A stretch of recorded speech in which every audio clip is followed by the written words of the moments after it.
What's up, Taiwan? I'm Ethan Liu with 10 minutes of news from here in Taiwan and around the world. Taiwan's defense minister says the country will not engage in an arms race with China. 敌大我小，敌强我弱，这不争的事实。光看这个人员武器装备就可以看得出来。但我们要强化我们自己不敢训练。目前进展的，我讲真话都还算蛮顺利的。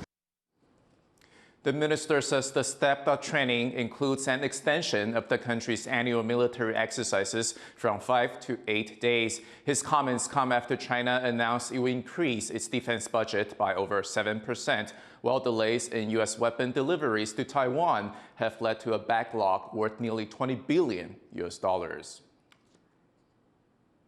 Taiwan's Air Force is set to practice intercepting Chinese warplanes late at night. Jean Van Trist has this story. Until now, midnight takeoffs like this one have not been part of the usual schedule at Taiwan's Air Force bases. But 3 bases, in Hualien, Tainan, and Hsinchu, are set to start regular nighttime drills, practicing so that Taiwan can scramble its jets at any time, in any weather. China regularly sends warplanes into Taiwan's air defense zone. They're reminders of China's claims to Taiwan and its vow to take Taiwan by force if necessary. On average, over 1,000 Chinese warplanes have made these incursions in recent years, forcing Taiwan to send its own planes up to chase them off. People living near Taiwan's Air Force bases have grown used to hearing fighter jets scrambling. But what they aren't used to is hearing takeoffs late at night. Even nighttime flights usually end before 10. People living near one of the bases set to do midnight flights, in Hualien in eastern Taiwan, say it will be an adjustment. 比平来讲可能会紧张，是不是整个我们两岸的局势是不是更加紧张？会是有点不一样，因为你会觉得半夜会比较吵。那可能有的睡眠比较不好的会比较容易影响到，因为又刚好是在他们这附近。But it won't be all night every night. The drills will only happen once or twice a month and only last from 11 to 1. The number of bases holding the drills will eventually grow. While it's a small step, military analysts say it's a necessary one, as Chinese warplanes can come at any hour. 凌晨4点都有过来过，那这样子我们要不要起飞应敌？我们一定要起飞应敌。如果没有起飞应敌的话，变成敌人高张度，我们却没有高张度，变成战力不对等。 So the nighttime skies over Taiwan are set to become much more active, with pilots and ground crews both preparing to respond as soon as the alert comes in. Justin Wu and John Van Trieste for TaiwanPlus. The travel ban on Taiwanese tour groups visiting China is set to come back into effect in June, cutting off a major source of income for tour operators on both sides of the strait. Reese Ayers looks at how comments from Taiwan's Transportation Ministry may only add insult to injury. A tit-for-tat over tourism. The Taiwan Tourism Bureau's COVID-era ban on tour groups visiting China is set to come back into effect in June, having just been lifted on March 1st. Officials cite national security risks as the reason for reinstating the ban and say that Beijing still refuses to allow tour groups to Taiwan. It's a spat that's leaving many tour providers without a major source of income. 台商也可以过去，自由行也可以过去，宗教交流可，这是我旅行社不能涉讨。我旅行社是踩到你观光署什么东西？你观光署是旅行社的大家长，你要带头，而不是说你们不行。 In the 3-month window in which groups from Taiwan can visit China, around 100,000 people are scheduled to travel, demonstrating the massive business potential for tour operators. The hit to the industry has been made worse by recent comments from Taiwan's transport minister, who suggests tour operators take a more active role in mending cross-strait relations. 说你们带团到大陆在那玩的时候，也让对方了解到，他们应该是让观光客赶快过来。我想我会请他们要做这个努力。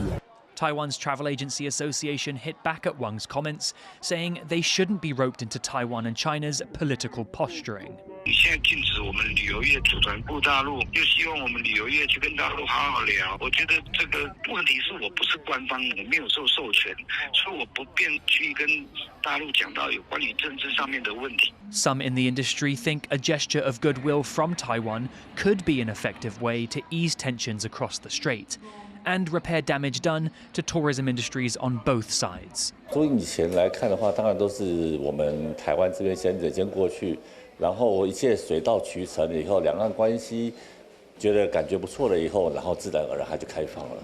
我觉得这是要营造一个氛围。It's not just outbound tourism that's taking a hit. Transport Minister Gov't announced a 12 million visitor target for Taiwan at the beginning of the year, a goal people in the industry say will be difficult to achieve without tourists from China. 观光署是计划1200万人嘛，如果大陆在4年前200万，扣掉200万，要破1000万是不容易的。 Tour operators in Taiwan have threatened to strike if the government doesn't roll back the ban. But until the Cross-Strait tourism standoff breaks, industries on both sides will need to make do without a major source of revenue. Chris Ma and Rees for TaiwanPlus. Shoppers in Taiwan faced an expensive February this year as the country's consumer price index jumped to over 3%. This compared to last year's figure. The index, which measures the average price of consumer goods, is up over 1.2% compared to January. Taiwan Statistics Agency says this kind of sharp increase is common around the Lunar New Year, which was celebrated in February this year. Public childcare workers are struggling in Taiwan, saying conditions in the sector remain tough despite government programs to help. In the past 5 years, Taipei has invested over $900 million in the National Fund for Children under the age of 6.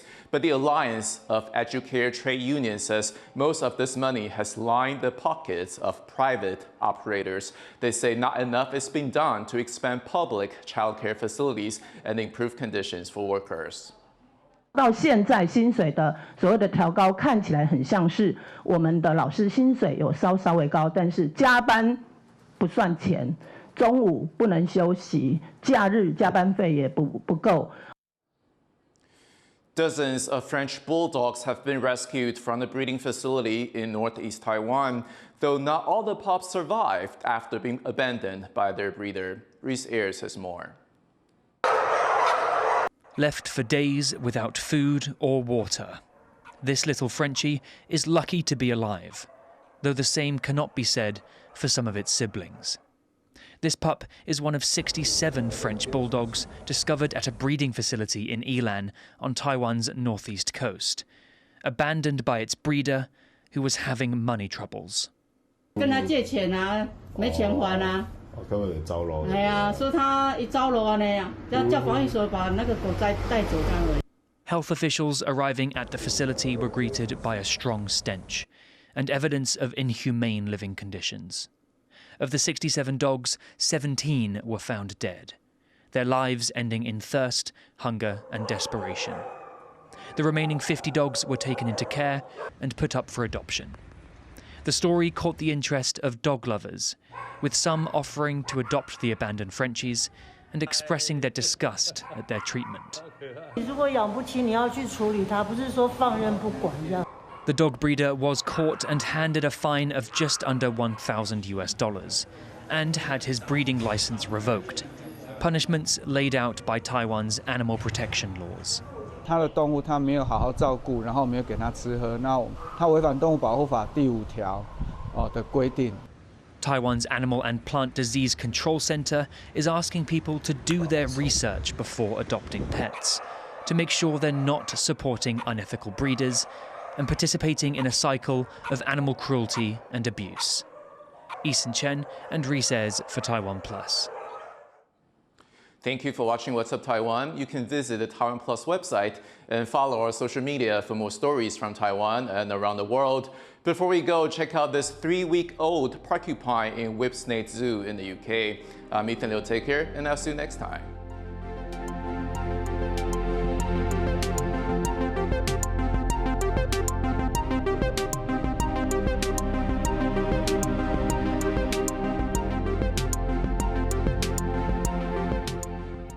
For more stories from Taiwan and around the world, download the TaiwanPlus app.